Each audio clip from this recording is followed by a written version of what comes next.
Fala galera, sou o professor Diego Desante e nessa aula vamos falar sobre o Teorema de Bolzano. Bom pessoal, então o Teorema de Bolzano diz o seguinte, considere que então um polinômio p de x igual a zero, tá? Uma equação polinomial com coeficientes reais, e essa equação polinomial definida aqui no intervalo AB, tá? Um intervalo aberto de números reais. Bom, se o p de A e o p de B têm o mesmo sinal, então existe um número par de raízes reais ou não existe raízes da equação nesse intervalo AB.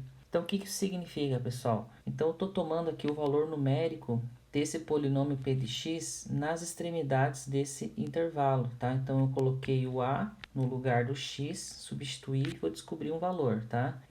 Fazendo a mesma coisa com o b, eu vou achar o valor numérico desse polinômio em b, tudo bem? Se esses valores têm o mesmo sinal, pessoal, há duas possibilidades. Ou esse polinômio possui, então, um número par de raízes reais, ou ele não vai possuir raízes reais aí nesse intervalo, tudo bem? Agora, se o valor numérico, então, p de A e p de B, tem sinais contrários, né? Então, um é positivo ou outro é negativo e vice-versa, então existe um número ímpar de raízes reais dessa equação, tá? No intervalo AB. Então vamos verificar geometricamente como que ficaria então o teorema de Bolzano. Então a interpretação geométrica é o seguinte, pessoal. Então suponha que você tem aqui o valor A e B, tudo bem? O valor numérico de A, pessoal, então ele vai ser representado aqui no eixo Y, tá? Temos o eixo X, o eixo Y. E aqui temos então o FDA, tá? Nesse caso aqui, pessoal, estou considerando o FDA um número positivo. O f de b, ele também é positivo, portanto, ambos têm o mesmo sinal, f de b, tá? E supõe então que o gráfico de um polinômio px, ele passa então por esses pontos, né, obviamente.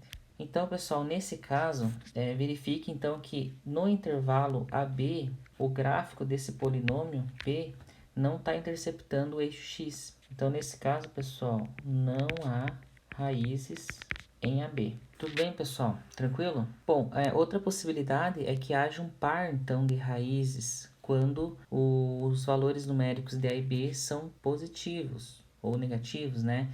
Ou seja, tem o mesmo sinal. Então, por exemplo, a mesma situação aqui, suponha que eu tenha aqui o A e o P de A e o B e o P de B. E temos essa possibilidade, pessoal. Nesse caso, pessoal, veja, interceptando aqui em dois pontos o eixo x, tá?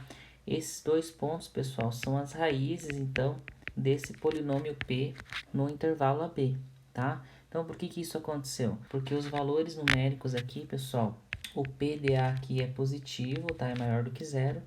E o p de B também é positivo, tá? Então, ou seja, mesmo sinal, tudo bem? Portanto, temos aí o número par de raízes, tá? Bom, agora vamos analisar quando o sinal é contrário, pessoal, desses valores. Por exemplo, vamos supor que o valor numérico de A é positivo e o valor numérico de B é negativo.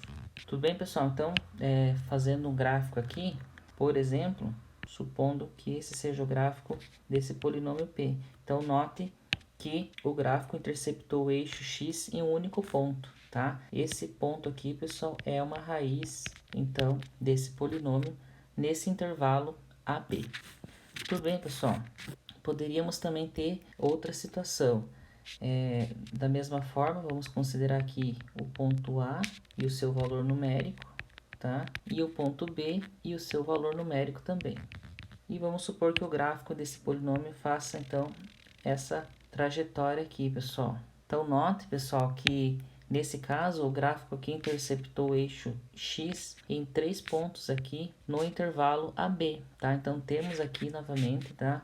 Um número ímpar de raízes, pessoal. Tudo bem, pessoal? Por que isso acontece? Porque nesse caso aqui, o P de A é positivo, só que o P do valor B é negativo, tá? Então, ou seja, possuem sinais contrários, portanto, número ímpar de raízes. Tudo bem, pessoal? Tranquilo? Se você gostou dessa aula, inscreva-se no canal, curta e compartilhe. E até a próxima. Falou, valeu, tchau!